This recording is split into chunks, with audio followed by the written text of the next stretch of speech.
Bonjour, bonsoir tout le monde, dépendant de là où vous vous trouvez. Je vous souhaite la bienvenue à cette conférence de ce soir. Et cette bienvenue vous est souhaitée par Congolese Women Network.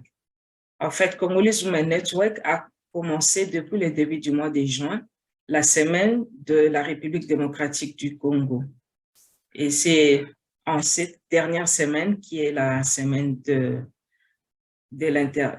la dernière semaine que nous avons voulu vous inviter ici pour pouvoir parler. Alors, on n'est pas seul aujourd'hui, je serai avec Mireille Tamboué, qui est l'une des cofondatrices de Congolese Women Network.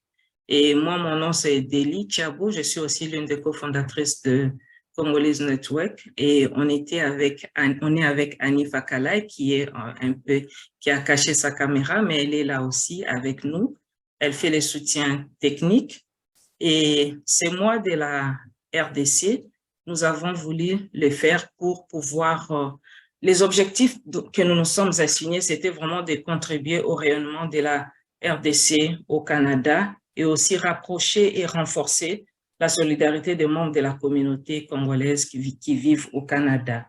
Et aussi, nous voulons aussi faciliter l'intégration de ces derniers Congolais vivant au Canada à travers ces mois de la RDC où nous allons célébrer l'indépendance de la RDC. Donc, c'est dans ce cadre-là que nous avons organisé toute une série de conférences, toute une série des entrevues avec les différents Congolais qui vivent au Canada. Et la dernière semaine, c'est la semaine qui est dédiée à l'intégration économique et professionnelle des personnes de la communauté noire. Nous voulons savoir quelles sont les barrières et quels sont les enjeux que rencontrent ces personnes de la communauté noire et qu'est-ce qui facilite à ce que les gens de la communauté noire, particulièrement les Congolais, puissent s'épanouir dans ces domaines. Et pour cela, nous ne sommes pas seuls. Congolese Women Network a voulu inviter ce jour Madame Grace Boussanga, qui est fondatrice de l'association avecgrâce.com.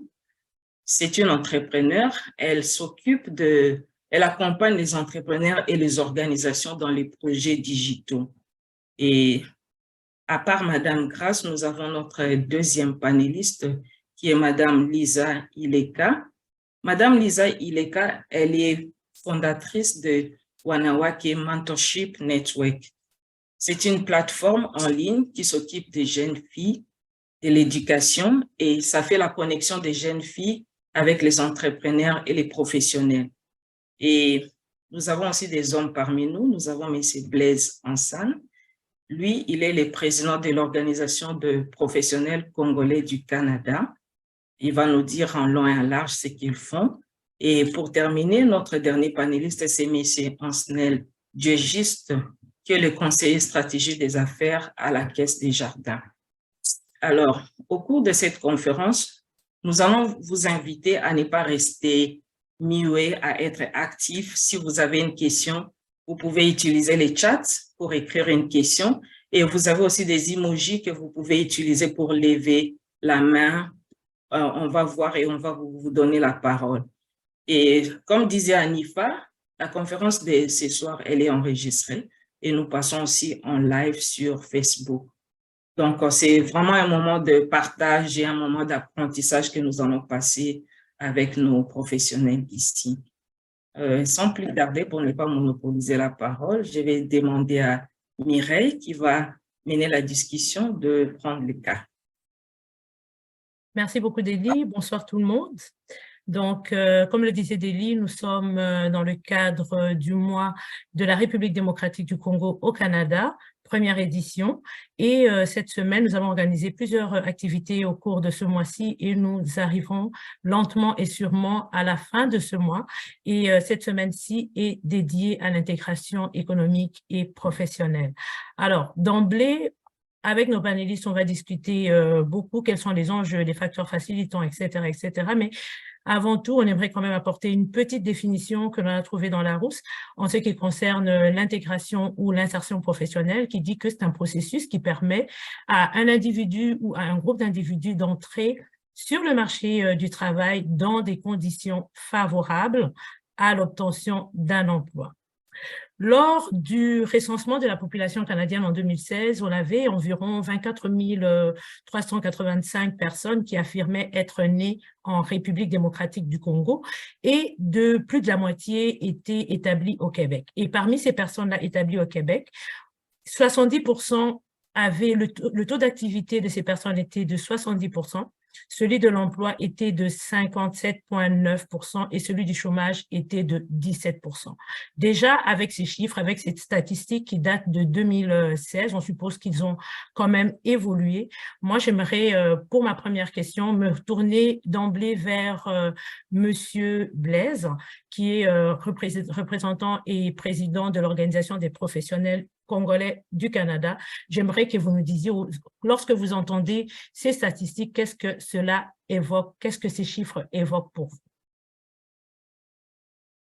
Bonsoir à tous, merci pour l'invitation. C'est un honneur pour moi et l'OPCC d'être représenté à cette conférence. Très belle initiative en passant. Quand j'entends ces chiffres, je me rends juste compte que, vu le nombre des personnes ici au Canada, en termes de communauté, les Congolais notamment, on est la deuxième communauté, comme on aime le dire, on se rend compte qu'il y a un effort à faire. Ça, c'est des statistiques qui datent de 2016, mais qui ne sont pas contre-vérifiées, puisque, à mon avis, la communauté doit avoir ces statistiques. Ça, c'est Statistique Canada. Nous savons très bien que Statistique Canada a des paramètres très larges.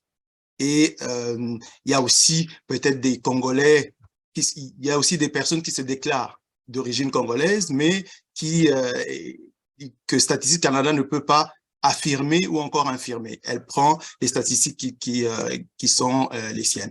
Donc, quand j'entends ces chiffres, je me rends juste compte qu'il y a un gros travail à faire, notamment au sein de la communauté, pour aller directement chercher ses membres et nous le faisons un peu, mais il manque une structure ou des structures qui se mettent ensemble, coordonnées, pour aller contre-vérifier ces statistiques, d'une part, et de l'autre, aller plus en détail pour savoir dans quelle région, pourquoi les gens s'établissent dans telle région, quelles sont les facilités qu'il y a dans ces régions-là, et pourquoi les gens n'ont pas assez de travail, par exemple. Parce qu'on se rend bien compte qu'il y a beaucoup de personnes qui viennent diplômées, qui ont déjà exercé d'où ils viennent. Il n'y a pas que la République démocratique du Congo, parce que quand ils arrivent ici, moi personnellement, je suis parti du Congo, j'ai fait quelques années en Belgique, une dizaine d'années. Donc, c'est là que je me suis formé, j'ai travaillé un peu là-bas et j'ai rejoint le Canada. Donc, il y a plusieurs circuits comme ça où les gens rejoignent le Canada, mais avec un bagage déjà. Quand ils arrivent ici, le défi, c'est de s'intégrer. Vous arrivez dans un nouveau milieu, notamment un milieu anglo-saxon, si je peux le dire ainsi. Vous arrivez, par exemple, au Québec, qui est un milieu francophone, mais c'est une enclave francophone dans un océan anglo-saxon. Effectivement. L'influence de la culture anglo-saxonne est beaucoup ressentie, notamment à Montréal et ailleurs aussi. Donc, c'est déjà un changement de culture. Comment est-ce que les anglo-saxons considèrent les personnes qui sont diplômées versus les personnes qui ont déjà exercé un travail ailleurs? Personnellement, je me rends compte que je suis passé par là. Je me rends compte qu'ici, on ne se présente pas par rapport à son titre académique. Ici, c'est qu'est-ce que tu sais faire. Exact. Alors, ça, c'est déjà un choc pour quelqu'un qui arrive d'un milieu francophone où, OK, moi, j'ai tel diplôme et je dois intégrer telle profession. Ici, ce n'est pas la porte ouverte nécessairement. Donc, c'est déjà un choc pour la personne. Et si elle n'est pas soutenue dans son intégration, ben, c'est là que vous vous rendez compte que vous voyez des gens qui sont assez diplômés, mais qui vont aller faire entrepreneuriat, mais pas outillés non plus, parce que ici, il y a des codes dans l'entrepreneuriat qui diffèrent des codes francophones ou encore des codes de nos pays d'origine. Donc, il y a beaucoup d'efforts à faire et il manque une coordination pour notamment aller déceler les problématiques. On les connaît, oui, mais tout le monde ne les connaît pas. Et je pense que ce genre de conférence va permettre à nos compatriotes et nous ne vivons pas toujours, c'est pas toujours nous qui vivons cela, les Africains en général ou encore les immigrants en général, puisque la conférence est assez large, d'aller regarder tout ce qu'il y a comme difficulté. Et je pense qu'il manque aussi des mentors, ceux qui sont ici sur place, qui vont aller donner des conseils à ceux qui arrivent. Voilà les difficultés que nous avons rencontrées. Et dépendamment de la période qu'on est arrivé, ceux qui sont arrivés il y a 10 ans ne connaissent pas les mêmes difficultés que maintenant. Il y a des lois qui changent, il y a le marché du travail qui évolue, il y a la pénurie de main-d'œuvre maintenant, ce qui peut constituer une opportunité, mais en même temps une barrière pour d'autres. Donc, pour me limiter juste aux statistiques, il y a beaucoup d'efforts à faire, notamment on croit en nombre, mais l'intégration professionnelle ne suit pas toujours par rapport à tous ceux qui arrivent, en fait, notamment par rapport aux diplômes et aux qualifications des uns et des autres. Donc, voilà un peu ce que j'allais dire d'emblée. Merci. Donc, vous, en tant que président d'une organisation qui a été fondée en 1997, donc vous en avez connu pas mal, vous avez vu plusieurs immigrants arriver et vous avez vu plusieurs Congolais arriver. Vous avez brossé un tout petit peu certaines difficultés que ces personnes ont connues, notamment la reconnaissance de leur diplôme, notamment ce choc culturel-là, de la façon même dont c'est abordé ici. Ce n'est pas nécessairement quel diplôme tu as, mais plutôt qu'est-ce que tu sais faire, qu'est-ce que tu apportes à la société. Comment est-ce que votre organisation, depuis toutes ces années, a permis d'outiller ces Congolais qui se sont présentés à vos portes? En effet, l'Organisation des professionnels congolais du Canada existe depuis 1997. Au départ, c'était un souhait de nos aînés qui arrivaient ici notamment et qui ne pouvaient pas revivre un peu la chaleur du pays. Donc, au départ, c'est une organisation qui n'a pas fait le virage professionnel tout de suite. C'était vraiment notamment beaucoup de professeurs d'université qui venaient en formation et tout ça, qui se sont réunis comme un peu nos associations communautaires. Et c'est par après, petit à petit, qu'on a donné ce virage professionnel, notamment les plus jeunes qui ont présidé à la destinée de l'organisation, qui ont donné ce virage professionnel. Parce que, notamment, ceux qui arrivaient avaient peut-être il y en a qui arrivaient avec des bourses d'études et qui devaient rentrer. Et donc, quand ils se sont réunis, c'était vraiment essayer de mutualiser les forces pour faciliter l'intégration de ceux qui arrivaient. Mais on s'entend que ceux qui arrivent aujourd'hui sont en plus grand nombre que ceux qui étaient là à l'époque. Et aujourd'hui, le virage professionnel a été donné et nous n'avons pas visé seulement le virage professionnel, mais nous avons identifié quelles sont les personnes qui arrivent. On a des étudiants, nous avons des professionnels notamment qui ont travaillé ailleurs et nous avons des entrepreneurs. Et le côté entrepreneur, c'est vraiment un souhait des membres. Donc, tous ceux qui ne se reconnaissaient plus dans le membership professionnel puisque ayant entrepris ou encore ayant de projets d'entreprendre. Et c'est là qu'on a créé en 2016 le cercle d'affaires. Notamment, le cercle d'affaires, c'est vraiment essayer de donner une facilité à ceux qui entreprennent en fonction des difficultés que d'autres ont connues. Et aussi, l'ambition, c'est vraiment créer un marché congolais ici pour faciliter notamment ceux qui vendent des produits et services que leur communauté les privilégie eux d'abord.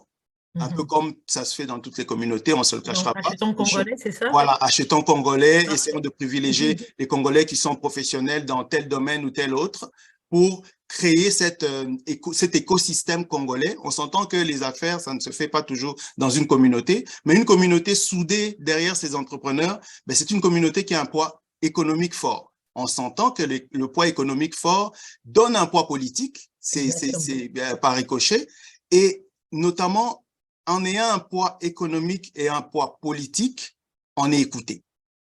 Donc, c'est vraiment dans ce processus-là, mais il y a beaucoup de défis.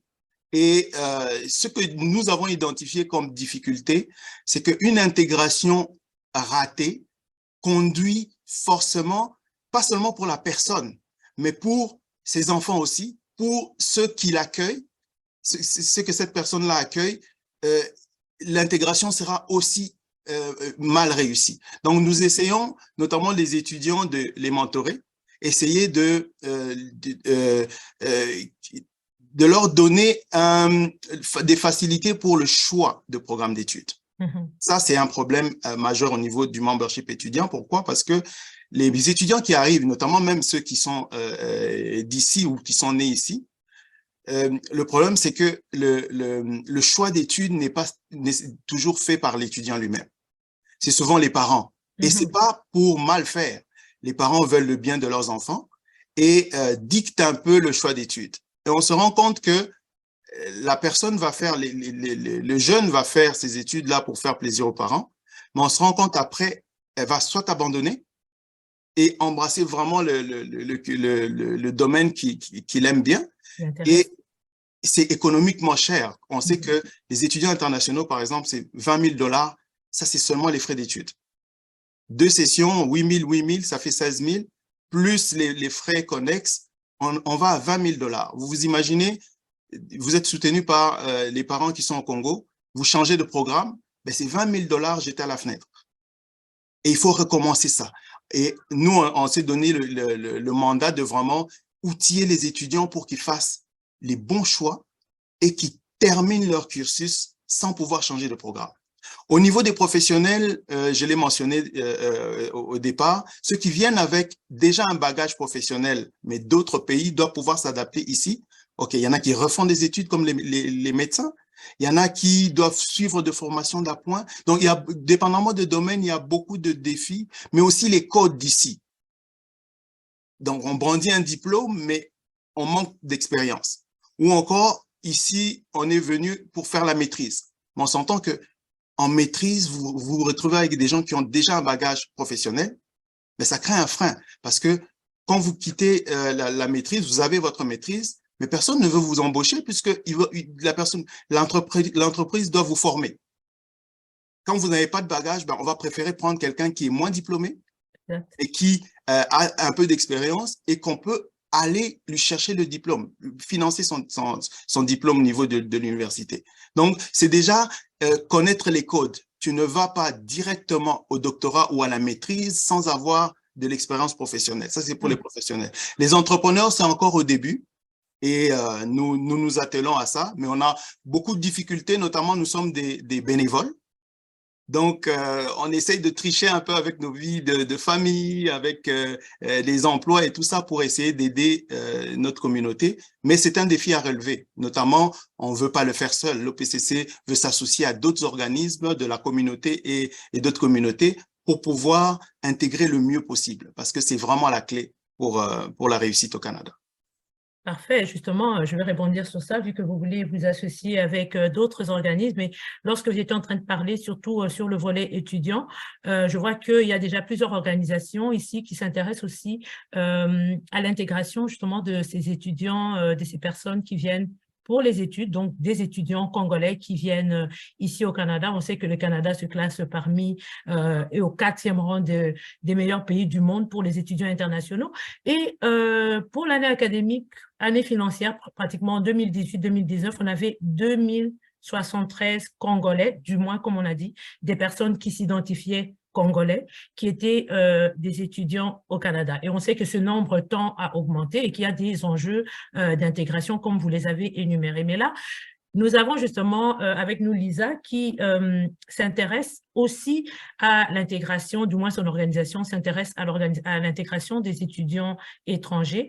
Lisa, moi j'aimerais t'entendre, je pense que la communauté aussi, sur les enjeux justement. Blaise, on a mentionné quelques-uns, mais quels sont les enjeux que toi tu rencontres avec ton organisation? Peut-être nous dire aussi en 1 minute que fait ton organisation et quels sont ces enjeux que tu rencontres, du moins quels sont les enjeux que rencontrent les étudiants qui viennent frapper à vos portes, au fait, les étudiants congolais particulièrement.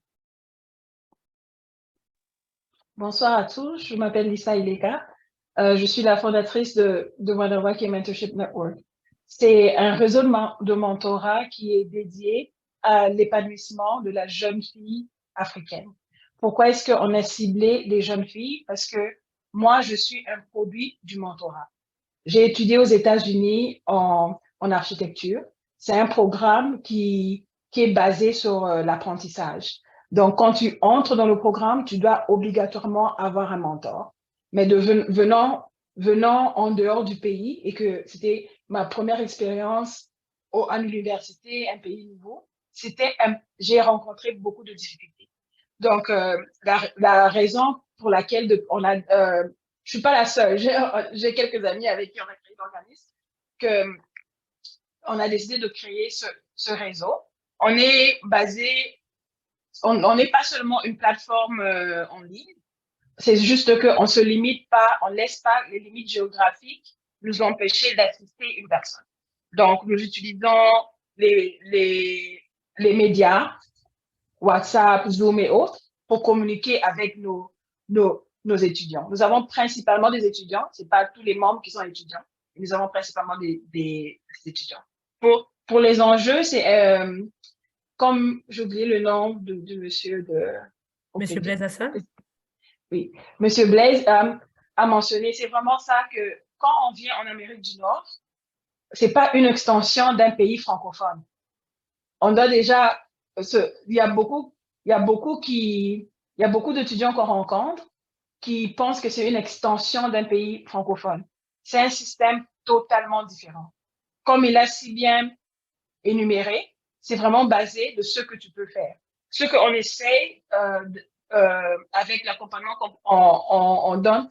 Je suis désolée si je cherche les mots. Français, c'est un peu difficile. C'est pas un problème, nous comprenons l'anglais aussi. Okay. So what we try to do with the girls is really show them why is it important to be in the right program for you. We try also to assist them in discussing with the parents the right program for you to meet your end goal and how to get there. How is important to build experience. How is it important, like what you need to surround yourself to be not only a success in your student path and also to ease your way in the professional integration. Like when I was in school, I was a member of a lot of professional order because I wanted to know for myself what it means to be a registered architect here in North America. Like even when I moved to Canada, I had a diploma that's certified also here in Canada, but you still have to go through the process to the order to be certified here. It's a lot of things when parents send their kids here. Sometimes the kids are alone. That's also a big challenge. A lot of the kids do not know, they're very young, they're first time in college, and when they're alone, it's also a big hurdle to their success.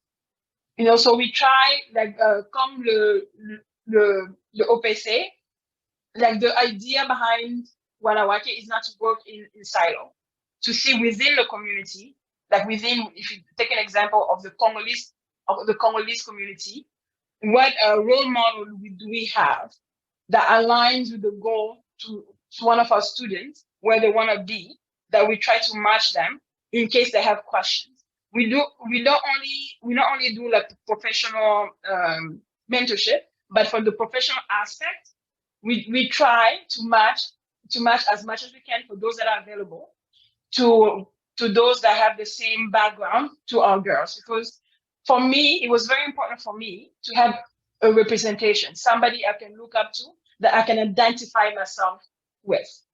Parce que quand on vient, on ne sait pas comment commencer, on a des problèmes de papier, on a des problèmes de toutes sortes. Et avoir cette personne qui est passée par là, j'ai eu un étudiant qu'on vient d'engager au travail. Il avait peur parce qu'il est sur un visa. Mais moi, on m'a appelé pour parler du fait que je suis venue ici avec un visa et aujourd'hui, je suis citoyenne canadienne. Pour lui montrer que c'est juste... c'est possible. Donc, c'est vraiment ça le challenge, c'est not understanding the cultural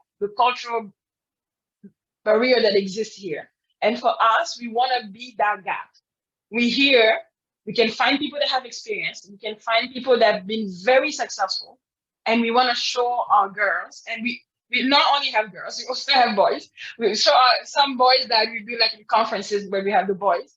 that to show the girls that it's possible. So we do, for example, we had a session where I was actually asked by the youth of the community to do a session on interviews, how you conduct yourself for interviews, what people look for. A lot of people haven't had interviews. And sometimes you have someone that's very qualified, but they failed the interview miserably. And, you know, you look at the candidate, they should get that job.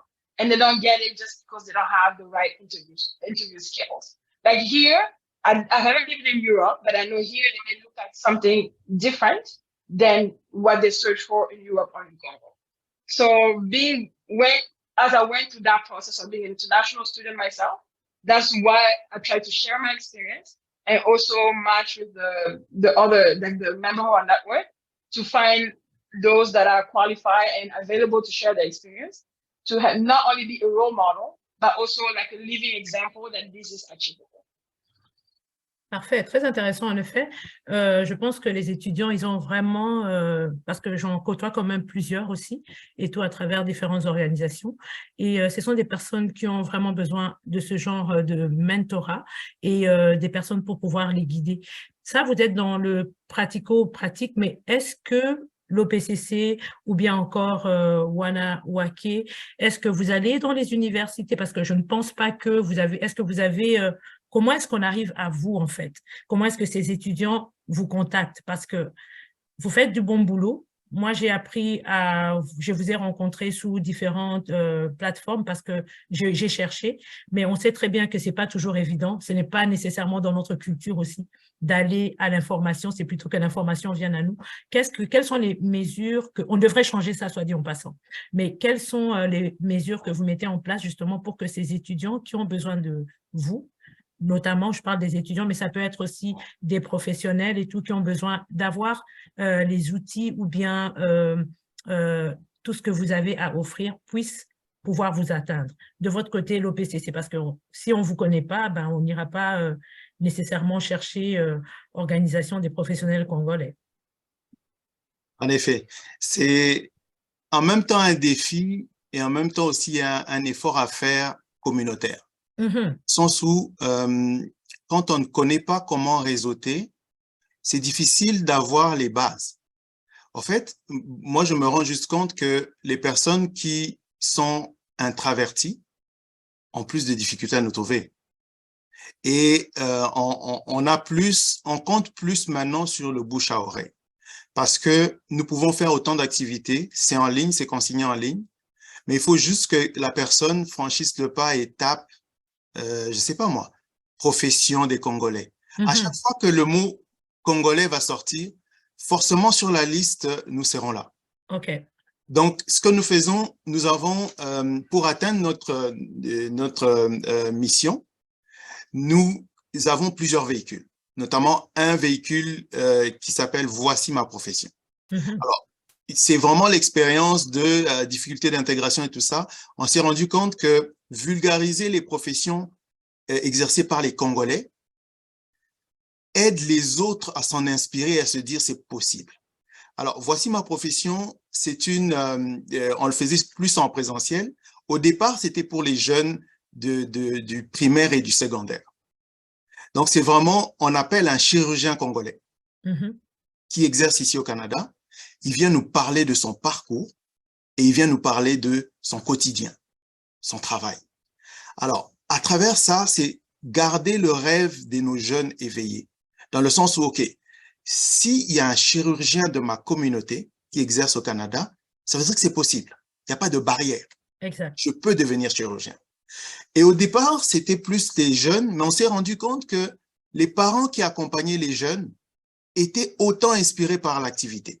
On l'a étendu non seulement à tous les âges, mais aussi à toutes les communautés. Et au départ, on a une grande partie de nos membres qui sont dans la région de Montréal, mais on a des membres un peu partout au Canada. Et voici ma profession, c'était en présentiel dans la région de Montréal. Moi, quand j'ai intégré l'organisation, on est passé à un autre cap, ça veut dire une édition, une ville. On a fait voici ma profession à Sherbrooke, à Québec, on s'apprêtait à le faire à Ottawa, à Toronto, mais la pandémie est arrivée. Mais la pandémie a constitué une opportunité parce qu'aujourd'hui, tout le monde s'est adapté un peu à tout ce qui est activité en ligne. Et en ligne, on peut aller rejoindre beaucoup plus de personnes, notamment même celles qui aspirent à venir au Canada, peuvent nous suivre en ce moment même et peuvent aussi suivre Voici ma profession en ligne. Donc, on a viré Voici ma profession, non seulement en le faisant comme… on a opté pour le faire maintenant en capsule vidéo. Des capsules de moins de 10 minutes où la personne étale un peu son parcours, les pièges et tout ça. Et on se dit, on veut être cette plateforme-là où vous voulez explorer le métier de, je sais pas moi, mécanicien. Ben, vous allez sur le compte YouTube de l'OPCC, vous tapez mécanicien. On n'en est pas encore là, mais on est en train de constituer une banque de capsules Voici ma profession. Une autre activité, c'est Par ici les pros. Par ici les pros, c'est un sujet technique de la profession. On va prendre par exemple le choix du programme d'études. On appelle un conseiller en orientation du réseau PCC, on lui dit, OK, outille les étudiants, outille tous ceux qui veulent aller aux études, quel que soit le niveau, quels sont les pièges à éviter pour le choix des études, parce que c'est déterminant. Vous allez y mettre de l'argent, du temps. Si le choix n'est pas bien fait, selon les bons paramètres, ben vous serez obligé de recommencer. Vous êtes dans un piège, en fait. Ça, c'est une autre activité. Une autre activité, c'est Femmes et rayonnement. Femmes et rayonnement, c'est uniquement dédié aux femmes, parce que dans nos statistiques, nos 20 ans en 2017, on s'est rendu compte qu'il n'y a pas beaucoup de femmes qui assistent à nos activités. Donc, on a voulu créer un véhicule pour les femmes, où elles partagent leur expérience. Et annuellement, on avait l'habitude de faire un gala, le gala Inspiration PCC. C'est un gala qui récompense ceux qui se démarquent dans leur domaine pour inspirer encore plus. Donc, c'est un peu à travers toutes ces activités. On a ajouté aussi atelier culinaire. C'est de mettre en avant la cuisine congolaise. On a souvent un complexe à savoir, OK, on peut aller manger thaïlandais, on peut aller manger chinois et tout ça, mais à quand manger congolais? À quand fast-food congolais? Mais il faut que la communauté elle-même puisse mettre en avant la cuisine, la standardiser. Donc, il y a beaucoup de choses que nous faisons de cette façon-là. On a dans nos programmes aussi des ateliers de langue qu'on n'a pas encore vulgarisés. Donc, c'est vraiment prendre les outils qui rejoignent les Congolais et d'autres, ça peut inspirer d'autres communautés, et se dire, OK, être fier de son identité et se dire, je m'intègre dans une société où mon identité n'est pas connue, ou encore ma culture n'est pas assez connue, mais plus on grandit en nombre, plus notre culture devrait être connue. Exact. Et plus on étale notre culture, en même temps on décèle les lacunes qu'on a à s'intégrer. Et on va trouver des outils, notamment mentorat et consorts. Donc, il y a vraiment beaucoup de choses à faire. Il y a peu d'ouvriers, si je peux m'exprimer. Exactement. Il y a vraiment peu d'ouvriers. Pour se faire connaître, ben, on multiplie les activités et aussi on essaie d'être présent aux activités d'autres communautés, parce que il n'y a pas que les réseaux des Congolais pour les Congolais. On peut rencontrer d'autres Congolais dans des activités d'autres cultures ou d'autres communautés. Donc, c'est vraiment à travers le réseautage, le bouche à oreille. Et puis, au niveau des universités, à Sherbrooke, nous avons fait avec les associations étudiantes. Nous avons répertorié les associations étudiantes au niveau du Canada. Là aussi, on s'est rendu compte qu'il n'y a pas une pérennité des associations étudiantes. Le leadership, il y a un moment donné, c'est Ottawa. Les étudiants congolais font des activités. Après, l'association se meurt, puisque ceux qui ont gradué n'ont pas passé le relais, ou encore ceux qui sont arrivés n'ont pas repris le relais. Donc, on s'est rendu compte qu'il y a beaucoup de difficultés au niveau des étudiants, notamment à donner du temps à leur association étudiante. L'association existe sur le listing des associations de l'université, mais elle n'est pas active. Donc, elle passe à côté des subventions, elle passe à côté des opportunités pour pouvoir accueillir les autres étudiants. Donc, ça aussi, on a énuméré ça. On s'est dit, ben, on ne peut pas tout faire non plus, mais concentrons-nous sur notre mission et allons chercher les lacunes pour pouvoir les combler à travers les véhicules que nous proposons à notre communauté. C'est un peu comme ça que nous agissons, mais il manque le côté partenariat. Et notamment, nos standards ne sont pas les standards d'autres. On est assez exigeants. Autrefois, on nous a qualifiés de élitistes, mais c'est pas ça. Nous pensons que être rigoureux envers nous-mêmes dans la communauté, ça va nous permettre à assurer une bonne intégration, notamment à passer le relais à la génération suivante. Et être crédible. Donc voilà, et être crédible, effectivement. c'est très important ce que vous dites, mais vous avez mentionné beaucoup de choses et ce qui m'intéressait, c'est que j'entendais aussi, c'était par rapport à ces associations étudiantes et tout, d'où le leadership aujourd'hui à Sherbrooke, demain à Moncton, après-demain, je ne sais pas moi où, et puis qui se meurt parce que les étudiants n'ont pas cette capacité, volonté, je ne sais pas trop comment le dire, ou peut-être tout simplement cette culture du bénévolat et du volontariat. Parce que ça, ce sont des activités volontaires et je pense que dans le cadre de tout ce qui est intégration, si on n'apprend pas justement aux membres de notre communauté à faire du bénévolat, donc c'est-à-dire à donner de son temps et de son énergie pour la cause commune, c'est un peu, quelque part, on rate aussi un tout petit peu cette intégration, puisque dans tous ces pays-ci, c'est vraiment ces côtés-là, même déjà à partir du secondaire, là, combien d'heures de bénévolat tu donnes à la communauté. Donc, tout ce que vous dites, c'est important. Ajouter aussi cet aspect-là. Autre chose aussi, avant que je prenne Lisa, c'est vraiment, j'entendais ce que vous disiez par rapport justement à ces mentorats. Moi, j'étais en Angleterre et l'une des choses qu'on faisait, je ne sais pas si c'est quelque chose que vous faites aussi, c'est d'aller en entreprise, être dans la peau de. Vous voyez un peu, c'est bien beau d'amener le mécanicien qui qui nous explique un tout petit peu comment les choses se passent et tout, mais y aller, passer une journée, une semaine avec pour justement voir un peu c'est quoi le métier, est-ce que j'aime, je n'aime pas, qu'est-ce que ça prend dans le pratico-pratique et tout. Je sais que vous avez dit qu'il n'y a pas beaucoup d'ouvriers là, c'est peut-être des choses qu'on pourrait exploiter d'une façon ou d'une autre. Alors Lisa, vous un peu, est-ce que vous allez aussi dans les universités? Comment est-ce que les gens viennent à vous? Comment est-ce que les personnes viennent à connaître toutes ces belles choses que vous faites pour la communauté?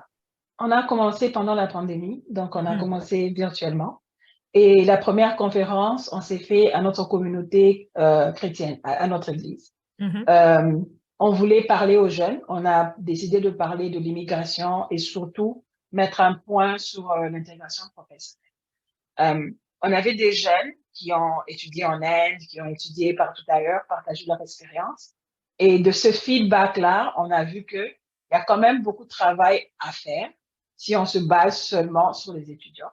Il y a vraiment beaucoup qui ne sont pas accompagnés. Et de là, c'est juste aller. Il y a beaucoup de topics. On est vraiment actif sur Instagram, on est actif sur Facebook. Et il y a beaucoup de topics dont je parle. C'est les jeunes qui m'écrivent. Moi, il y a quelque chose qu'on a décidé, comme moi personnellement, j'ai décidé de me lancer officiellement à Wanawake. J'ai toujours été mentor des jeunes. J'ai toujours été depuis très, très longtemps, depuis plus de 13 ans. Mais je voulais que ça soit officiel parce que je suis une personne, je ne peux pas tout faire. Donc, je voulais que ça soit officiel, un réseau où je peux me connecter avec d'autres personnes. Et les jeunes, c'est aller vraiment de bouche à bouche. Et on a eu un partenariat avec la bibliothèque d'Ottawa. C'est une jeune fille qui est allée, qui a demandé. Elle vient me dire, il faut que tu ailles parler à la dame. Je vais parler à la dame. Et je m'étais portée volontaire à aider avec les cours d'anglais si les jeunes venaient à travers Wanawake. Mais la pandémie ne nous a pas aidés parce qu'après, c'était les closures. Yeah. But, the library promised me qu'on va refaire encore. Avec ça aussi, avec d'autres jeunes de la communauté ivoirienne, communauté des étudiants, la communauté africaine des étudiants d'Ottawa. On a été invités d'abord par le centre de carrière de l'Université d'Ottawa. Voulais de partager mon expérience à moi comme foreigner ici. Et puis après, c'était les étudiants qui voulaient parler.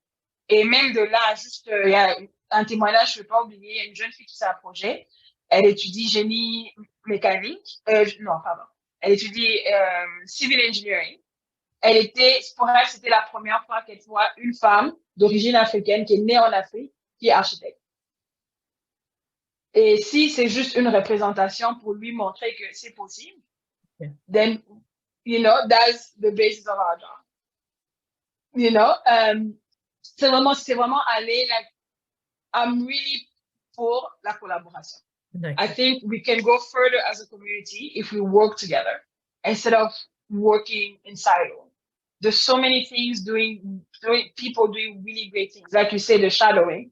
There's a lot of, in architecture firms, because c'est une profession de mentorat, we have shadows. We get high school students to shadow architects. Pourquoi pas, en tant qu'organisme, que nos organismes, nous les Congolais, on peut proposer nos étudiants. Exactement. Et c'est la meilleure façon d'apprendre. Parce que des fois, les études ont beaucoup changé. Quand je parle aux jeunes, des fois, je m'étonne. On dit tout est digital, mais non, you need to know your computer. You gotta know your programs. You have to be a little bit polyvalent because it gives you a leg up. Mais je parle de ça parce que I've been through there. Mais mon expérience à moi, mon expérience de M. Blaise, de Madame Mireille, on a des expériences différentes qui peuvent aider différents étudiants. Et me, like when we need a shadow student, I try to always pick immigrants. always pick immigrants because I want to show them it is possible. Merci. So on est vraiment parti, les étudiants viennent à nous. On a une plateforme, je réponds toujours à tous mes messages. C'était très important pour moi de toujours répondre à tous mes messages. But it really when students kind of, like the kids kind of, je sais pas the kids, the young adults, kind of took it on se partage entre eux. Des fois, j'ai des recommandations. J'ai rencontré une jeune fille à Moncton, à la cafétéria de Moncton. J'ai acheté quelque chose, on a commencé à parler, like from time to time, she need direction from co-op. Elle appelle, je trouve quelqu'un. Et what I really like with this network is a lot of people, when I call, I need help with a student, a lot of people are willing to help. Exactement. Il y a beaucoup de Congolais aussi. Il n'y a pas beaucoup qui font de bénévolat, but I want to mention those that are open. Des fois, c'est short notice, but they're really open to help. Et ça fait une grande différence dans les vies des étudiants. Merci beaucoup. Donc, je ne veux pas vous garder rien que vous deux. Nous avons aussi avec nous Madame Grace Boussanga. Bonsoir, Grace. Alors, allô. Bonsoir. Donc, toi, tu as choisi un parcours un peu différent. Et tout là, on est en train de parler beaucoup plus de l'insertion professionnelle. Bien sûr, ton insertion professionnelle à toi. Je ne sais même pas s'il faut parler d'insertion professionnelle. D'abord, toi, tes études, tu les as fait où? Et puis après, comment est-ce que tu es arrivé à monter ton entreprise avec Grace? Parce que là, on parlait plus des personnes qui sont venues peut-être avec un background, je ne sais pas moi, d'architecte, d'ingénieur, de médecin, etc., qui voudraient intégrer peut-être leur profession ou bien une profession plus ou moins similaire ici au Canada. Mais toi, je pense que, je ne sais pas si tu es arrivé au Canada, âgé, est-ce que tu peux nous raconter un tout petit peu comment est-ce que tu es arrivé à monter cette belle organisation, cette belle firme de marketing avec Grace? Ok, donc bonjour tout le monde. Plaisir de revoir des visages que je connais. Moi, je suis arrivée au Canada avec toute ma famille il y a maintenant 11 ans. J'ai fait mes études, moi je suis d'origine française en fait, et congolaise par mes parents. Malheureusement, je n'ai jamais mis les pieds au Congo, donc je sais, honte à moi, mais je vais remédier à cela très rapidement. Donc, je suis arrivée en fait ici avec toute ma famille et j'ai décidé en fait de faire des études de marketing. Donc, je suis une diplômée du Collège La Cité et de l'Université d'Ottawa. Donc, moi, je sais que quand j'étais en France, moi, j'ai fait des études de droit, mais voilà, je me suis dit que c'est un nouveau pays, donc on va essayer de faire en sorte, nouveau pays, nouveau décor, donc nouveau challenge. Je sais que le marketing, c'était quelque chose qui m'intéressait. Je lisais beaucoup, je regardais aussi justement différentes célébrités pour essayer de comprendre en fait plus ou moins l'impact qu'ils avaient auprès de nous, pourquoi en fait on achetait ces produits et pas d'autres en fait au final. Et justement aussi, j'ai eu l'occasion de rencontrer un professeur qui m'a tout simplement en fait, qui a réveillé le côté marketing en moi. Donc, dès que j'ai obtenu mon diplôme à la Cité, donc j'ai tout de suite voulu me lancer en affaires, sauf que mon père, donc vous allez voir souvent je parle beaucoup de mon père ou encore de mes parents, mon père nous a dit que, écoutez, pour avoir en fait une certaine sécurité dans votre vie, s'il vous plaît, allez à l'université. Donc, c'est chose qu'on a faite. Donc, il nous a promis que si on obtenait notre bac, en fait, on pouvait faire tout ce qu'on voulait. Et puis, c'est ça, donc le bac en poche. Donc, j'ai officiellement lancé mon entreprise. Donc, cette année, j'ai eu l'occasion de célébrer le 5e anniversaire de mon entreprise Et justement, en fait, je suis assez fière de cet accomplissement parce qu'il y a eu une toute récente étude de Statistique Canada qui me présentait que justement, en fait, les entreprises détenues par les personnes issues de la diversité, surtout les personnes noires, en fait, malheureusement, ne tiennent pas plus de 5 ans, voire existent seulement 1 an ou 2 ans. Donc, moi, j'ai plus ou moins réussi à passer ce cap-là en question. C'est sûr que pendant que j'avais mon entreprise, j'en ai profité en fait pour développer ma carrière professionnelle. C'était quelque chose qui était très important pour moi, dans le sens que je voulais faire en sorte en fait d'obtenir une expertise, mais aussi une expérience et aussi en même temps en profiter pour pouvoir développer mon réseau. Parce que je pense que mes collègues l'ont dit, quand on arrive au Canada, le réseau en fait c'est vraiment your network. Et il y a pas mal de personnes en fait qui quand ils arrivent ici, en fait, s'attendent à avoir tout de suite tout sur un plateau d'argent, mais il faut en fait travailler. Puis j'ai envie de dire aussi rencontrer les bonnes personnes qui vont simplement en fait vous aider à réussir. Et c'est ça, j'ai beaucoup aimé ce que Lisa en fait a indiqué. Elle a dit qu'elle aimait la collaboration, mais c'est ça en fait qu'il faut faire au sein de nos communautés, ou encore c'est ça qu'il faut faire lorsqu'on rencontre différentes personnes. Ce qui est intéressant dans notre communauté, c'est que on pense qu'on est tous des, comment je peux dire, je veux pas dire des ennemis, mais comme des compétiteurs. On veut pas forcément en fait voir l'autre personne réussir, alors que au final, je pars d'optique que le monde il est grand, le Canada il est grand, il y a de la place en fait pour tout le monde. Des fois, moi je sais que moi je suis quelqu'un, j'adore la collaboration. Des fois, il y a des personnes qui évoluent dans le même secteur que moi qui ne comprennent pas pourquoi je fais appel à eux pour qu'on puisse travailler ensemble, ou par exemple s'ils peuvent prendre un mandat parce que j'ai pas le temps ou autre, donc ils trouvent ça assez bizarre, mais c'est comme ça que je suis, parce que tout simplement moi j'ai eu la chance en fait de rencontrer des personnes qui m'ont donné une place en fait, qui m'ont invité à prendre ma place, donc c'est quelque chose que j'ai envie de faire. Donc c'est ça, avec Grâce, c'est moi, donc j'offre des services en marketing, donc digital ou encore stratégique. Donc, j'ai eu l'occasion de collaborer avec différents organismes ici au Canada, comme en France ou encore en Afrique. Et puis, justement, il y a beaucoup de personnes qui sont surprises quand je dis que je travaille en Afrique. Mais ce qui est intéressant, c'est que toutes les personnes qui sont en Afrique, j'ai eu l'occasion de les rencontrer en fait ici au Canada ou en France. Elles ont décidé en fait de s'installer en Afrique. Donc, encore une fois, puissance du réseau ici. Donc, il me permet en fait de garder différentes relations, mais bien sûr aussi le côté entrepreneuriat, ou encore, je pense que la place que j'ai actuellement, c'est grâce aussi à toutes mes expériences en termes de bénévolat. Moi, dès que je suis arrivée, voilà, à la Cité, il y avait l'association des étudiants, en fait, justement. Donc, mon père m'a poussé aussi à ce que je sois là-bas. Donc, mes parents m'ont poussé pour que je sois là-bas, pour que je puisse m'intégrer, aussi essayer de voir qu'est-ce qui se passe. Et c'est à partir de là, en fait, que tout a commencé. Je vais pas vous mentir que dans cette association-là, à la base, c'était que détenu par des personnes de couleur blanche, en fait. Et tout d'un coup, en fait, il y a un switch qui se fait. Donc, on voit des personnes issues de la diversité. J'ai eu l'occasion d'être justement la première vice-présidente des finances issues de la diversité. C'était quelque chose qui n'était pas du tout arrivé.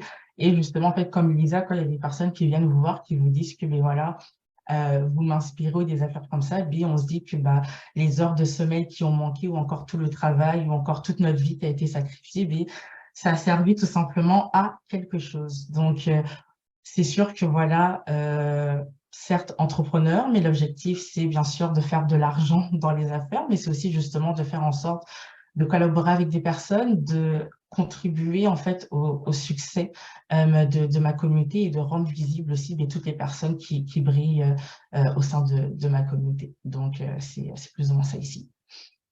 Merci beaucoup pour ce super parcours très inspirant, ce que tu nous dis là, Grâce. Moi, j'aimerais juste savoir, pour les personnes qui voudraient se lancer dans les affaires, pour les personnes qui voudraient faire comme toi et tout ça, des personnes d'origine congolaise et tout qui arrivent ici au Canada, parce qu'on le sait très bien, hein, le Canada, il est un des pays, enfin, je ne sais pas s'il y en a plusieurs, moi, c'est ici que j'ai vraiment découvert le poids de l'entrepreneuriat, vraiment un poids assez positif et élevé. On ouvre les portes et on donne les outils pour pouvoir entreprendre, mais on sait très bien qu'il y a des difficultés, qu'il y a des embûches, qu'il y a toutes sortes de choses, mais aussi certains facteurs qui facilitent. Qu'est-ce que tu dis, toi, à ces personnes-là qui voudraient entreprendre? Qu'est-ce que ça prend, au fait, d'être entrepreneur congolais et de vouloir venir entreprendre ici au Canada? Qu'est-ce que ça nous prend? J'ai envie de dire, ça prend plusieurs choses. Déjà, en OK. fait, juste au cas où, on n'est pas obligé d'être entrepreneur, juste au cas. C'est sûr qu'avec la génération des médias sociaux, on aime bien, quand on voit par exemple voilà, des publicités sur YouTube qui viennent, qui apparaissent, qui disent que voilà, j'ai fait un chiffre d'affaires de 1 million de dollars en un mois, etc. C'est sûr que ça donne envie, mais ça prend énormément du temps. Donc, vous n'êtes pas obligé d'être entrepreneur. Et si vous n'êtes pas entrepreneur, ce n'est pas un crime. Vous n'avez pas raté votre vie, tout simplement. Honnêtement, je préfère le dire.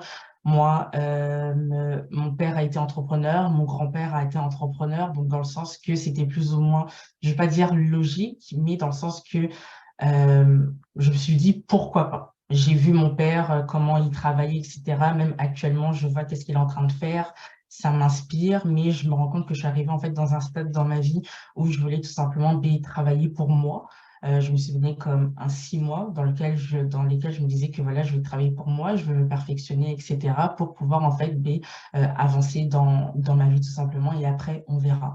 Ce qu'il faut aussi, c'est, je pense qu'il faut avoir un certain courage et avoir une certaine audace parce que vous allez voir que c'est pas forcément facile. Honnêtement, je préfère le dire parce que à un moment, tu as dit pour des personnes qui veulent faire comme toi, c'est quelque chose que c'est ça aussi. Je reçois des messages, j'ai envie d'avoir la même vie que toi, des affaires comme ça. Mais encore une fois, je pense que il y a beaucoup de personnes qui ignorent c'est quoi l'envers du décor. Des fois, vous allez voir que il y a des rencontres qui se font avec des hautes personnalités, il y a des missions qui se font, il y a des prix aussi qui sont reçus, mais il y a énormément de sacrifices qui sont faits.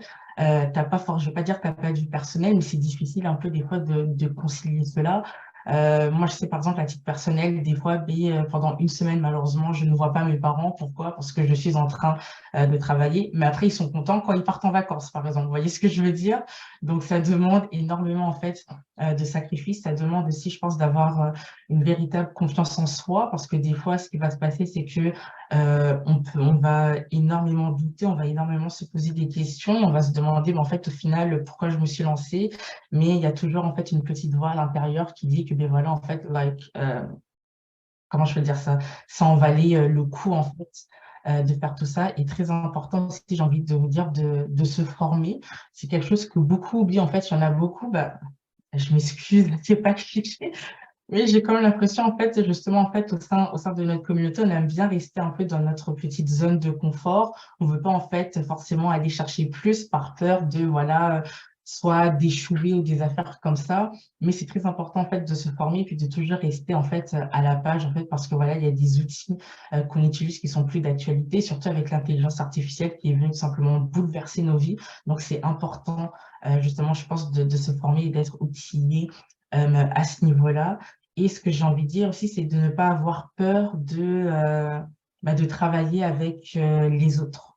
Vraiment de ne pas avoir peur parce que je me dis que la personne que vous allez rencontrer, ça se trouve, elle va venir combler une lacune en fait dans votre vie, comme en fait, ça se trouve, elle peut vous référer à d'autres personnes. Donc, je pense que c'est ça que j'ai envie de dire. Et c'est tout. Donc, oui, bien développer son réseau, croire en soi et être prête aussi, je pense, psychologiquement. Ouais, c'est important à ce niveau-là. Ouais. Merci beaucoup. Justement, je vais revenir certainement à toi, Grace, mais je me retourne directement vers Ansel. Justement, lorsqu'on entend Grace parler et tout, elle vient d'une famille d'entrepreneurs, ça c'est que j'ai compris. Il y a quand même des générations d'entrepreneurs. Je ne sais pas si ça facilite, mais ça montre déjà, ça nous permet d'avoir quand même déjà les épaules bien solidement placées là et tout ça, parce que il y a quand même, ça facilite un tout petit peu, je suppose, les choses. Mais la plupart des personnes qui veulent entreprendre ici au Canada et tout se tournent généralement vers les banques, les institutions financières et tout parce que on arrive, on n'a pas forcément, notamment les personnes d'origine congolaise ou bien de la diaspora africaine et tout, on arrive, on n'a pas toujours les moyens financiers pour pouvoir réaliser nos rêves d'entrepreneurs. Quels sont les outils, quels sont ces moyens qui sont mis en place ici au Canada par des institutions telles que la vôtre, Desjardins pour ne pas la nommer? pour les entrepreneurs qui aimeraient issus du milieu de la diaspora africaine et peut-être congolaise aussi en particulier. Oui. Parfait. Salut à tous. Je m'appelle Ansenel Diejuste, conseiller stratégie des affaires chez Desjardins. Merci de l'invitation. Je suis content d'être ici ce soir pour prendre la parole au nom des Desjardins. Mireille, pour répondre à cette question, en fait, Desjardins a mis en place toute une stratégie et un mode d'accompagnement. Parce que quand la personne est nouvellement arrivée au Canada, la personne veut se lancer en affaires, ou la personne s'installe déjà au Canada, à ce moment-là, comme il y a tout un parcours. Premièrement, il y a comme le plan d'affaires, si la personne a déjà rédigé son plan d'affaires ou est en train de rédiger son plan d'affaires.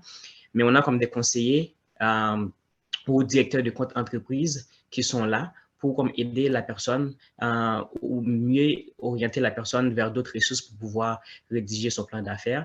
Et par la suite, il y a la deuxième étape qui est comme le financement. Et il y a comme des critères pour être admissible au financement.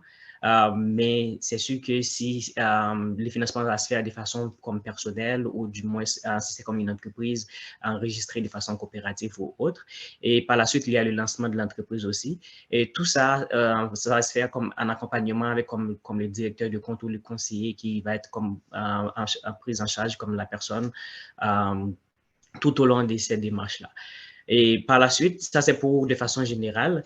Par la suite, pour les femmes, c'est vrai, il y a comme seulement 16% de femmes qui sont en affaires. Desjardins a mis en place un nouveau programme, ça s'appelle comme Parcours Entrepreneur. Parcours Entrepreneur, ça fait 3-4 ans depuis que Parcours Entrepreneur aide les nouveaux entrepreneurs à se lancer en affaires et ça les permet de se poser des bonnes questions, à savoir comme quels sont comme les types d'entreprises qu'ils sont. Comment se démarquer comme de la concurrence, quoi faire pour projeter comme une meilleure comme image de l'entreprise et démarquer de son concurrent aussi.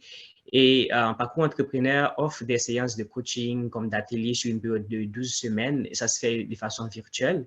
Et ensuite, c'est seulement comme c'est pour accompagner comme les femmes qui comme elles sont moins représentées en affaires et aussi comme à ne pas seulement rester comme femmes au foyer parce qu'elles ont leur place à prendre dans la société, elles ont comme du temps, comme de connaissances et d'autres choses à partager avec comme d'autres personnes. Et aussi, les formations se font de façon virtuelle. Et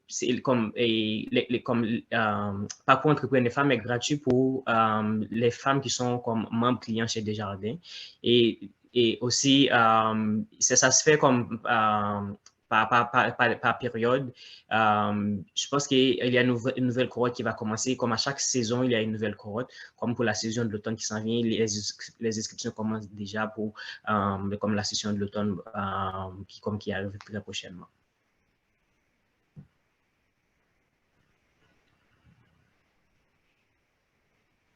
Merci. Merci, Anselme. Justement, par rapport au parcours entrepreneur dont vous êtes en train de parler là pour les femmes, est-ce que vous avez beaucoup des femmes des minorités qui passent par ce canal-là pour monter leur entreprise? Et est-ce que à la fin de ce parcours-là, est-ce qu'on arrive à un succès quelconque ou bien est-ce que vous avez des statistiques? Est-ce que c'est seulement pour les personnes, les femmes ici des minorités ou bien c'est vraiment ouvert à tout le monde? En fait, moi, je travaille du côté particulier. Je travaille comme une collègue qui s'appelle Sabine Lajoie. Okay. Elle travaille dans le département entreprise. On n'a pas beaucoup comme de femmes entrepreneurs de la minorité comme visibles qui représentent, qui font partie de ce programme-là. Peut-être qu'elles ne connaissent pas ce programme ou comme vu que le programme, ça fait pas longtemps depuis que le programme a été créé. Ou je pense qu'à travers comme la publicité qu'on doit faire, les rencontres comme qu'on est en train comme plus créer, tisser des liens de partenariat comme des associations, organismes pour promouvoir ce programme-là. Je pense que c'est à travers ça que certaines femmes vont prendre connaissance et aussi vont pouvoir le partager avec comme d'autres proches aussi. Mais oui, c'est certainement. Et ceux qui ont participé à ce programme-là ont comme réussi à devenir comme entrepreneurs. Mais ça fait moins de 5 ans à ce moment-là que certaines personnes sont toujours comme en cours d'évaluation ou à l'étude toujours, mais ils sont restés connectés comme le directeur du contrôle, comme les conseillers qui ont été attribués dès le début. Parfait. Donc, lorsqu'on vous écoute, on a écouté un peu chacun d'entre vous essayer de répondre à différentes questions, différentes problématiques qu'on rencontre un peu pour s'intégrer ici au Canada, tant professionnellement qu'économiquement. Vous avez plus ou moins tous parlé de partenariat. Il faudrait vraiment que nous puissions collaborer, nous puissions tous en tant qu'association, en tant qu'entrepreneurs, en tant qu'individus collaborer. Et quel serait, d'après vous, à quoi devrait ressembler un partenariat pour qu'il soit efficace? Un partenariat congolo-congolais, si on peut se permettre, ici au Canada, pour qu'il soit efficace. Moi, je cherche des partenaires. Blaise en cherche aussi. Grâce, sans doute, sans oublier Lisa. Mais pourquoi est-ce qu'on n'arrive pas à se mettre ensemble? Pourquoi est-ce qu'on n'arrive pas à collaborer? Qu'est-ce qui nous manque? Et qu'est-ce qu'on devrait faire pour que justement ce partenariat-là, lorsqu'on décide de le mettre en place, il devienne le plus efficace et le plus efficient possible, tout en gardant chacun et chacune son individualité. Blaise, j'aimerais t'entendre là-dessus. Merci. Par rapport au partenariat, c'est clair que tout le monde veut des partenaires. Mais on ne veut pas des partenaires à n'importe quelle condition. Vous avez des valeurs. Il faut identifier d'abord qu'est-ce que vous êtes. Si vous savez ce que vous valez sur le marché communautaire, peu importe le domaine, là, vous allez aller chercher des partenaires qui peuvent aller loin avec vous. C'est triste à dire, on ne peut pas collaborer avec tout le monde. Moi, je dirais que à l'OPCC, nous avons des standards qui ne sont pas les standards de tout le monde nécessairement, mais on a du vécu, dans le sens où je peux retourner dans les archives. Moi, je suis le 8e président et regarder quelles ont été les difficultés du premier président, que je peux parler jusqu'à maintenant, je peux le contacter. Donc, on a gardé ce lien-là entre tous les présidents et aujourd'hui, j'ai des archives. Et je me rends compte qu'il y a des partenariats qui ont été tentés, mais qui n'ont pas abouti. Et je peux lire pourquoi. Alors, je fais attention à ça. Non seulement, non pas ne pas approcher les autres pour ces raisons-là, mais se dire, faites attention à tel aspect.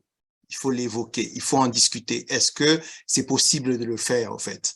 Il manque des opportunités. Moi, je pense qu'il manque des opportunités. Voilà une opportunité où on identifie des gens qui veulent des partenariats. Ben, notamment, Mireille, on s'est rencontrés à un gala où on était tous nominés. Oui. Et aujourd'hui, tu m'invites, ton organisation m'invite à être panéliste. Je pense que c'est déjà un partenariat. Exact. Parce que je ne pense pas que le partenariat se limite à la signature d'un accord. La signature d'un accord est, comment je peux dire, c'est un symbole, c'est même pas un aboutissement puisqu'il faut seulement livrer après. Donc, je pense que c'est le cheminement. L'image qui me vient en tête, c'est que quand vous décidez d'aller en vacances, ce n'est pas nécessairement arriver à destination qui constitue les débuts de vos vacances. Exact. C'est déjà quand vous mettez vos valises dans l'auto pour aller à l'aéroport. Ça fait partie de vos vacances. Donc, et même bien avant, quand vous commencez voilà, à planifier, là. Effectivement. Donc, savourez tout le parcours. Le voyage, il dure 10 heures. Vous avez une escale de, je sais pas moi, de 4 heures à quelque part. Ben, sortez, visitez. Ça, c'est vraiment l'image que je donne parce que il y en a pour qui le partenariat, c'est quand on livre ce on s'est entendu.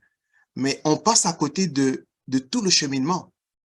Et quand on n'a pas livré, on se dit, OK, c'est un mauvais partenaire. Non. Je pense que c'est un bon partenaire. Il faut refaire le partenariat et voir qu'est-ce qui n'a pas fonctionné. Alors, l'approche des uns et des autres, il faut qu'on aplanisse un peu. C'est quoi nos valeurs? Qu'est-ce qu'on fait en double? Il y a certainement des choses que le réseau des femmes fait que nous aussi nous faisons. On peut les identifier. Nous faisons Femmes et rayonnement chaque année où on invite des femmes, un panel de femmes. Et on a une organisation des femmes congolaises. Et je pense que le lien, il est vite identifié. C'est une opportunité de collaborer. On peut collaborer une organisation avec une autre sur une activité ou encore sur tout le fonctionnement. Se dire, OK, on fait une coordination. Tout ce qui touchera aux femmes, ben, ça sera le réseau de femmes qui va aller de l'avant, nous suggérer des choses et tout ça. Donc, il y a beaucoup de façons de collaborer, mais il faut qu'on identifie, qu'on fasse un peu une circonscription des valeurs. C'est quoi nos valeurs? Parce que si on identifie, si on est déjà opposé en termes de valeurs, je pense que ça ne sert à rien d'aller plus loin en termes de partenariat. On doit aplanir un peu et identifier qu'est-ce qu'on peut faire ensemble. On peut peut-être pas collaborer sur tout, mais déjà se parler, c'est une bonne chose parce qu'on va identifier qu'est-ce qu'on peut faire ensemble. Voilà un peu ce que je pourrais dire par rapport au partenariat. Il y a beaucoup de paramètres qui entrent en jeu et ça dépend de tout un chacun, en fait. Mais il y a moyen de faire des choses mieux que ce que nous faisons maintenant. Parfait. Grace, est-ce que tu pourrais compléter? Est-ce que toi, c'est quel type de partenariat que tu voudrais avoir de manière à ce que on puisse améliorer l'image de l'entrepreneur, le grand entrepreneur, donc de l'entrepreneuriat congolais ici au Canada? Comment est-ce que tu aimerais faire rayonner ça, ce partenariat-là? Je rejoins les points les points de Blaise parce que c'est ça des fois qu'on voit partenariat, on pense plus à quelque chose sur le court terme au lieu de voir en fait un partenariat sur le long terme. Des fois, vous allez voir que vous pouvez pendant comme 6 mois ne pas avoir des nouvelles d'une certaine personne, mais après au final, il y a un mot-clé qui vous vient à la tête et qui vous amène en fait à aller voir la personne et dire que ah ben voilà en fait il y a tel projet, j'ai pensé à toi, est-ce que tu serais intéressé? Et je trouve aussi, comme Blaise l'a dit, c'est très important de collaborer avec des personnes en fait qui partagent plus ou moins les mêmes valeurs que soi et qui fait preuve de transparence. Donc c'est sûr, encore une fois, je rentre encore dans les clichés. Les Congolais forcément n'aiment pas travailler avec les Congolais parce qu'ils sont ci, parce qu'ils sont ça, etc. Et l'objectif, c'est vraiment de démontrer en fait que le Congolais, c'est bien plus que ça. L'entrepreneuriat congolais, en fait, il existe et il rayonne. Et justement, comme tu as eu l'occasion de le dire au début, la communauté congolaise est la deuxième communauté noire qui est présente ici au Canada. Donc, c'est de montrer que justement, en fait, la diaspora congolaise au Canada peut contribuer au développement socio-économique du pays. Donc, pour faire cela, il suffit simplement de faire des bons partenariats. Faire aussi en sorte, je pense, Blaise aussi l'a évoqué au début, de vraiment consommer congolais. Moi, je vous cache pas, je fais vraiment en sorte de toujours, si je recherche quelque chose, de toujours commencer par les Congolais. Si je trouve pas de Congolais, ça va être la communauté noire et après, mais voilà, on élargit. Mon banquier est congolais, mon avocat est congolais aussi. La personne avec qui je travaille quand je recherche des maisons ou autres est d'origine congolaise. Donc, l'objectif, c'est vraiment de faire en sorte de garder l'argent en fait à la maison et puis surtout de montrer que je travaille avec des personnes d'origine congolaise en fait qui excellent dans leur domaine. Donc c'est quelque chose qui est très important pour moi et puis ça permet ici de développer différentes formes de partenariat ici.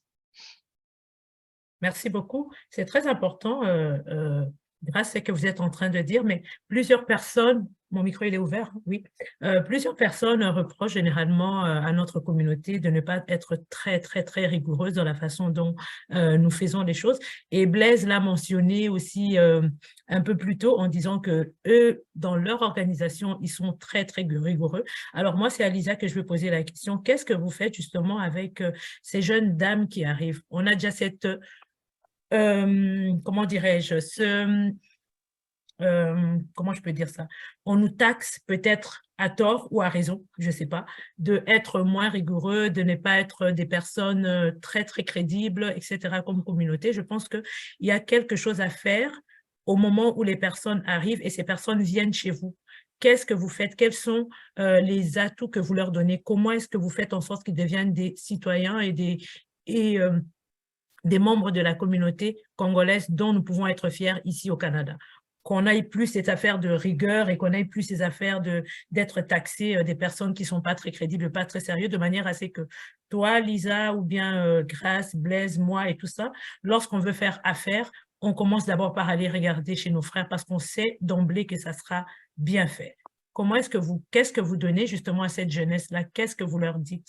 Comment est-ce que vous faites ça dans le concret?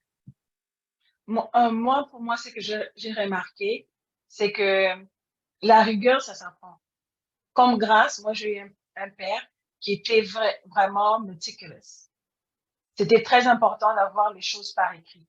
Très important de lire tout et tous les détails. Si tu comprends pas, tu poses des questions. C'est quelque chose qu'on essaye de inculquer à nos jeunes. Il n'y a pas de mauvaises questions. Tu ne peux pas tu ne peux pas apprendre si tu ne poses pas de questions. Mais c'est aussi leading by example. Si moi, Lisa, en tant que fondatrice de Wanawake, I don't apply, I don't show by example what I'm trying to teach, ça va jamais marcher. Dans ma carrière comme gestionnaire au Sénat, dans ma carrière comme fondatrice de Wanawake, je dois montrer que I'm a person of my word. Like, on entend beaucoup que ça revient dans la communauté, mais il y a beaucoup de gens qui ne savent juste pas. Il y a beaucoup de gens, j'ai assisté à une conférence, on a mis un site web, le lien ne marchait pas, ils ne savaient pas qu'ils pouvaient mettre coming soon. Moi, je suis quelqu'un, quand je prends les pamphlets, I check it out. So I went to talk to them, like, hey, il y a des gens qui vont check it out. I can show you how to put coming soon. C'est juste qu'il y a beaucoup de gens qui ne savent pas. Et on vient dans un pays où you can get by doing the minimum. Or que ici, ça fonctionne pas comme ça. Et ça va prendre du temps. Bah, pour moi, je pense vraiment que ça peut s'apprendre. Et avoir des exemples pour dire, OK, this is the way to do. C'est pourquoi c'est important. Comment tu te protèges en étant une personne de parole. Je pense que si les gens comprennent ça, they're more open to be that way.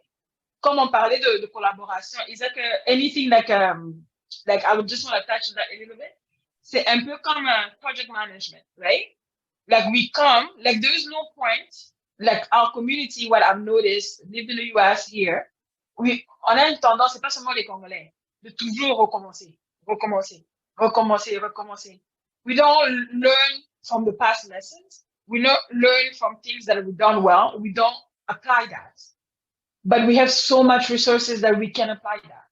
Let's show the generation, the microwave generation, like they call them, like this, ça c'est le raccourci. We've been there, we've done that. You can do it this way if you want to get here. A lot of the newcomers, they just don't know. And even like at times also, people that represent us in our community also, we need to be upfront and open with them about the fact that we require more. If you represent us here in Ottawa, I require more from you. I can't show up in the embassy at 2 p.m. and you close. You know, that it doesn't work that way. Why you close at 2 p.m.? You know, things like that. Right? When it's not okay, everybody say it's not okay. Instead of just taking it out, oh, c'est toujours comme ça. Parce que si on n'est pas, on n'applique pas les mêmes points de mesure, c'est comme ça qu'on dit, à tout le monde, on va toujours être dans le même cercle que les Congolais, on n'est pas rigoureux. Ça fait plus de 20 ans que j'ai quitté le Congo. Like, we need to change the narrative pour nous et aussi pour la génération future. Merci beaucoup, très intéressant ce que vous dites. Justement, on arrive, il nous reste pratiquement 15 minutes avant et certainement qu'on va prendre les questions si on en a. On a parlé vraiment des facteurs qui pouvaient faciliter l'intégration professionnelle et économique des Congolais et des personnes noires ici au Canada. J'aimerais juste, peut-être qu'il y a des questions que je n'ai pas abordées, des points que vous voulez soulever, peut-être en 1 minute chacun pourrait dire un dernier mot avant que l'on passe aux questions si nous en avons dans le public. Alors, moi, je commencerai par Grace. Est-ce que tu as quelque chose à dire et tout sur cette thématique que l'on pourrait retenir de... Quel est le dernier mot pour toi? Le dernier mot que j'ai envie de dire, c'est ça, de toujours croire en soi. Moi, il y a une citation par laquelle je vis depuis que je suis au Canada. Je suis une fan de Michael Jackson, je m'excuse. Mais il y a une de ses chansons en fait dans laquelle il dit « Every day create your history, every path you take, you're living your legacy ». Donc, je pense que c'est ça qu'il faut faire en tant que personne d'origine congolaise ou encore en tant que personne issue de l'immigration. On a la chance d'être dans l'un des meilleurs pays du monde. On a de la chance d'être dans un pays qui nous permet en fait de réussir, tout simplement, mais réussir à sa manière. Chacun a sa définition de succès, mais de réussir à sa manière et de ne pas être justement au même niveau parce que tout ce qu'on est en train de faire, c'est utile pour les générations futures. Donc, c'est ça que j'ai envie de dire pour conclure. Merci beaucoup. Et Blaise, quelle serait ta conclusion? Ça va tellement vite, il reste plus que quelques minutes. Oser inventer l'avenir. Ça, c'est quelque chose qui me parle beaucoup. Ça vient du feu président du Burkina Faso, Thomas Sankara. Oser inventer l'avenir, c'est que nous n'allons pas nous apitoyer sur notre sort. Nous avons la charge de créer ou de faire de cette communauté qui est la nôtre une communauté excellente. C'est pas parce qu'il manque des gens excellents dans la communauté, c'est parce qu'ils sont peu nombreux, ou ils sont peu écoutés, ou on ne fait pas l'effort de les connaître. Et pour ça, il faut éviter de généraliser les Congolais, les Québécois, les Nigérians. Quand on généralise, on met une barrière pour approcher l'autre. Il y a toujours une raison pourquoi ça n'a pas marché. Et on peut s'appuyer là-dessus pour que ça marche. Mais on peut pas toujours parler de choses négatives parce que les émotions négatives, malheureusement, créent une atmosphère négative. Et essayer de naviguer dans une atmosphère négative, c'est compliqué. Et je pense qu'on doit d'abord commencer à bénir notre communauté. Et ça commence par la parole. Il y a des mots qu'on devrait plus prononcer ou s'engager à moins prononcer. Parce que quittons la foule, en fait. Dans la foule, il y a, OK, les Congolais sont comme ça. Ils respectent jamais l'heure. OK, si moi, je respecte l'heure, ben, je suis pas ces Congolais-là dans ton taxe. Exact. Et pour être remarqué, il faut se distinguer. Si chacun prend la peine de se distinguer, ben, notre communauté sera remarquée et positivement. Et je pense qu'il y a beaucoup de travail, certes, mais c'est un défi à relever. Donnez du temps à votre communauté. Commencez par votre famille. Commencez par votre communauté là où vous êtes. Ne pensez pas toujours au Congo parce que c'est comme si on vivait au Canada. En même temps, on veut changer le Congo. Non, change le Congo au Canada. Change l'image du Congo au Canada. Forcément, tu vas apporter quelque chose aux Congolais qui arrivent ou encore tu seras appelé à rentrer au Congo, peu importe. On n'est pas tous obligés de rentrer. Mais on est obligé d'apporter notre pierre à l'édifice. Et ça, c'est important. Voilà. Merci beaucoup. Alors, Lisa, est-ce que toi, tu peux nous donner ta petite conclusion aussi? Pour moi, j'allais dire, oui, on a tous les atouts nécessaires pour avoir un impact positif dans notre communauté et dans notre vie personnelle. Nous avons, comment dire, we have everything in our disposal. Comme Grace a dit, le succès dépend d'une personne à une autre. Not everyone will be entrepreneur. Moi, je me considère plus comme entrepreneur social. Because for me, it's my way of giving back. Moi, j'ai mon 9 to 5. Je pense pas, je vais quitter mon 9 to 5. Tu vois, c'est pas tout le monde qui est appelé à être entrepreneur. Et ne pas être entrepreneur, it's not bad. Don't always look that the grass is greener on the other side. We have what it takes. If you have any shortcomings, there's a community of people that should be there to help you. C'est comme ça que les autres communautés avancent. C'est comme ça que we see other communities doing amazing things because let's think of big brothers and big sisters. Moi, vraiment, quand j'ai voulu créer Wanawake, I want it to be big brother, big sister for Africans, where we can, from when people come in, from the younger age, we like holding hands, this is the way it is done. So that we impact our generation here, like we said in the beginning, we have a stronger community at large qui vont toucher les politiciens, impacter we have a bigger impact in the laws that I'm making, affecting even here or Congo. If we don't have that, if we don't even know what's in us, we don't know our power, we don't know what we have the power that we have to make lasting change, we're not going to do much. So in conclusion, you have what it takes to make a lasting impact in your community and in your sphere of impact. Thank you. Exactly, you're right. Monsieur Ansnel, vous en avez vu de tout, pas seulement des Congolais, vous les recevez et tout ça, vous recevez plusieurs nationalités. Qu'est-ce que vous constatez et qu'est-ce que vous pouvez dire en termes d'intégration? pour conclure. Ok, parfait. Avant de conclure, je vais revenir sur le point de partenariat.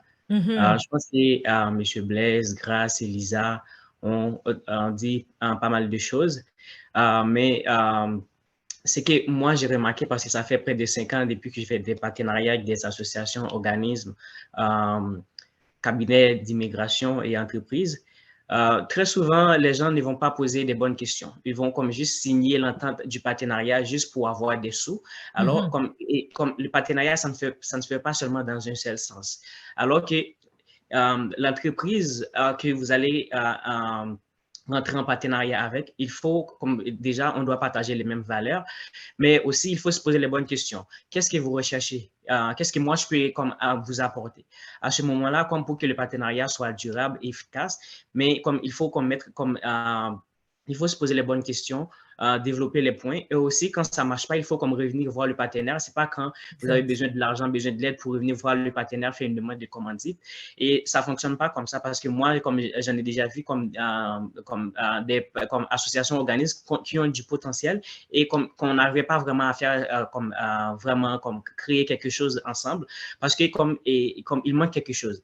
Mais à ce moment-là, comme il faut travailler sur certains points et le partenaire aussi, parfois, comme on est là, mais on peut aussi comme vous aider, mais si jamais que vous ne demandez pas d'aide, à ce moment-là, que vous ne posez pas les questions, on peut pas comme vraiment savoir c'est quoi, comme d'où vient le problème, comment on peut mieux vous accompagner, si on doit vous diriger comme d'autres ressources ou d'autres départements, quand le faire, mais à ce moment-là, il faut comme dès le départ, avant même de signer un contrat de partenariat, il faut voir s'il y a comme des amendements qui doivent être modifiés, s'il y a des choses que vous ne pouvez pas offrir à un partenaire, mais il faut revoir comme tous ces points-là avant même de mettre en place comme un partenariat et aussi pour que le partenariat soit gagnant-gagnant pour comme les deux côtés.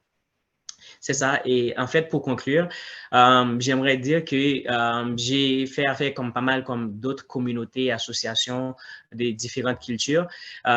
Les ressources sont disponibles, mais à ce moment-là, comme il ne faut pas hésiter de venir demander de l'aide. Et demander de l'aide n'est pas comme un défaut. Et comme les gens ne vont pas venir vers vous, c'est à vous de faire le premier pas, comme d'aller consulter les gens pour demander de l'aide, pour savoir comment on peut vous accompagner. Si on ne peut pas vous aider, quelles ressources qui est disponible, par qui que vous devez passer pour avoir ce que vous recherchez réellement. Alors, ça peut être à travers une association, une entreprise, mais il faut faire les démarches et n'hésitez pas à faire les démarches pour avoir des réponses à vos questions. Ne restez pas dans votre zone de confort parce que les miracles, ça ne va pas arriver du jour au lendemain, mais ça prend un travail constant et de façon continue pour avoir du résultat. Merci beaucoup, Ansnel. Merci à tous. Je vais donc me tourner vers Délie pour voir d'abord si dans l'assistance, il y a des personnes qui auraient une ou deux questions à poser. Et puis après, Délie, tu pourras gérer la période des questions. Est-ce qu'il y a parmi les personnes qui sont là, des personnes qui auraient une question à poser à nos panélistes? Aucune main levée, donc Délie, je te laisse la parole pour conclure, avec les questions et puis conclure. Ok, merci Mireille. J'avais déjà des questions, mais elles ont été répondues. Oh, je vois une main levée là. Samson. On applaudit. Samson. Elle applaudit plus. Donc, est-ce que tu peux passer à tes questions? Le temps nous fait défaut. Alors, la question, là, je ne vais plus la répéter. C'était sur les partenariats efficaces. À quoi ça ressemble? Elle était posée à Blaise, mais je crois qu'il a répondu parce que Blaise a parlé de la rigueur. Concrètement, qu'est-ce qu'il voulait dire par là? Mais je ne sais pas si Blaise a une réponse par rapport à cela. Qu'est-ce que je veux dire par rigueur? Je parlais plus de l'OPCC en termes de rigueur. Disons que par rapport un peu aux abus, disons que ça vient de quelque part. Dans le sens, je parlais plus de l'organisation. On a monté des paramètres pour faire des partenariats parce que par le passé, il y a des partenariats qui n'ont pas fonctionné. Donc, on s'est dit, OK, on identifie telle chose et telle chose et on met ça de l'avant. C'est pour ça que je parlais de rigueur. C'est clair que dans la communauté comme la nôtre, ça ne plaît pas toujours et on va vous dire, vous n'aidez pas votre communauté. Je vais vous donner un exemple concret. Pour avoir un travail quelque part, il faut une recommandation. Il y a des gens qui viennent te voir pour te dire, OK, est-ce qu'il y a moyen que tu signes une recommandation en disant que je suis bénévole à l'OPCC, pendant que la personne ne l'est pas. Mais la personne est congolaise. Qu'est-ce que je fais? Si je signe, c'est déjà un mensonge. Je dis quelque chose qui n'est pas vrai, mais j'ai créé un précédent. Pourquoi je le ferais pour lui et je ne veux pas le faire pour l'autre? Je viens d'ouvrir une brèche qui va décrédibiliser l'organisation puisque les autres vont vérifier. Et s'ils vérifient, ben, on n'est plus crédible, en fait. Vous voyez, c'est des demandes comme ça, on se dit, OK, on ne fait pas, on répond catégoriquement non. Mais la façon dont c'est interprété par l'autre, il y a des raccourcis du genre, vous ne voulez pas aider votre communauté. C'est clair que c'est une job qui est à la clé, là. Si je dis non, ben, la personne va peut-être pas avoir le travail. Mais entre la crédibilité, le sérieux et dire la vérité, la transparence et manquer un travail, je préfère dire non et respecter les valeurs qui sont les miennes plutôt que de faire plaisir. Et c'est aussi ça le problème. Nous voulons trop faire plaisir à nos compatriotes. Et ça n'aide pas cette communauté. Je pense qu'on doit, c'est peut-être la première génération qui doit être la plus rigoureuse avant que ça ne change. Mais celle-là, elle sera taxée de tout. Mais c'est pas grave. Il faut se sacrifier. C'est un peu à quoi je faisais allusion. Merci. OK, merci Blaise. Juste une dernière question à Grace. Est-ce que vous faites du mentorat pour les aspirants entrepreneurs? Pas les entrepreneurs, mais les aspirants. Et c'est ça la dernière question. Ouais, c'était quelque chose que je faisais il y a 2 ans, mais j'avais arrêté parce que mon job me prenait du temps, mais en septembre, c'est quelque chose que je prévois refaire. Ouais, c'est quelque chose que je prévois refaire. OK, merci Grace. Mireille, je crois qu'on n'a plus de questions dans le chat. Est-ce que tu as une question, madame? Je crois que Samsung a une question. Oui. On n'a pas applaudi, mais c'est plutôt une question. Ah, attendez, je vais juste en mieux. Je vais m'excuser parce que je viens de quitter la maison, j'avais un programme. Je tiens vraiment à vous féliciter pour cette rencontre. Je suis épatée parce que, comme Blaise le disait tout à l'heure, et on a l'habitude de se fermer. Moi, je suis nouvellement arrivée au Canada, j'ai moins d'1 an. Je viens de Paris, je suis journaliste. Et quand vous arrivez dans un pays comme ici, les gens vous donnent déjà cette impression, il faut faire attention avec la communauté congolaise, elle est ceci ou elle est cela. Et moi, par contre, j'ai tendance à aller vers cette communauté parce que je me dis, je pense que je peux apporter quelque chose à ma communauté. Et j'ai même contacté Mireille par rapport à l'organisation. J'ai insisté tellement, j'ai dit, ben tiens, moi, je vais lancer un magazine bientôt et j'ai besoin de ceci, j'ai besoin en fait, d'apporter quelque chose dans ma communauté. Je me rappelle, il y a quelques mois, je faisais du bénévolat. En fait, je fais du bénévolat. J'ai cherché le bénévolat. Je voulais travailler dans ma communauté, je ne trouvais pas. Je suis allée travailler vers les autres. Parce que déjà, il y avait cette sorte de pensée qui nous bloquait. Il faut faire attention à notre communauté. Les gens sont ceci, il y a trop de légèreté, il y a cela, tu ne pourras pas. Tu ne vas pas supporter. Moi, j'ai dit, ben tiens, et voilà. Mais là, je suis épatée d'avoir ce type de personnes devant de moi, des personnes avec qui je me dis, et on peut élargir non seulement son réseau, mais apporter un plus, parce que l'objectif, c'est pas seulement d'élargir son réseau, mais qu'est-ce que l'on apporte aux autres, en fait. Et je tiens vraiment à féliciter Networking Congolese et un grand merci à mon ami Ansel qui m'a envoyé ce lien pour participer à cette conférence. Et merci à Blaise, à tous les intervenants, à tous les panélistes en fait de ce soir. Et voilà, si je peux dire un mot, je pense qu'on va garder contact et voilà.